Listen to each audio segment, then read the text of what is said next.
Bonjour, aujourd'hui Sylvain Boulet, planétologue et enseignant au laboratoire GEOPS de l'université Paris-Saclay, nous emmène au Tadjikistan. Je souhaiterais partager avec vous l'un des moments les plus forts que j'ai vécu en 2011 dans un des plus beaux endroits que j'ai visités durant une mission de terrain.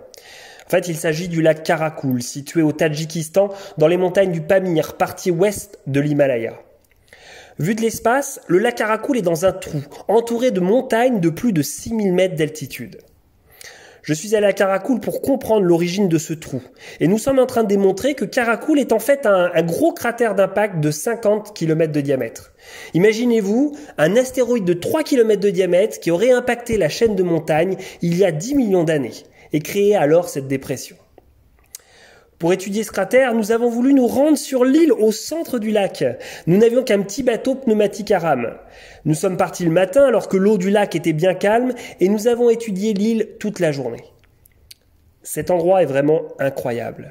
Imaginez-vous à 4000 mètres d'altitude, un paysage désertique avec des eaux bleu turquoise entourées de montagnes enneigées.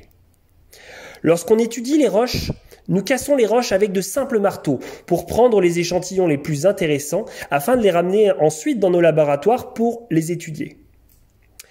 À la fin de cette journée d'études sur l'île, nous avons constaté que le vent en fait commençait à se lever et il y avait même des espèces de tornades à l'horizon.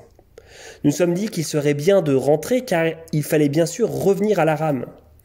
Quand nous avons repris le bateau, il y avait trop de vent et des vagues d'1 mètre de haut qui nous empêchaient de revenir.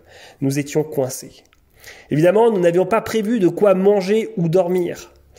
Alors, pour nous protéger du froid, parce que, je vous le rappelle, on est à 4000 mètres d'altitude et il fait pas loin de zéro, même négatif pendant la nuit, eh bien, nous avons retourné le bateau et nous nous sommes serrés à 6 sous le bateau, sous cet abri de fortune.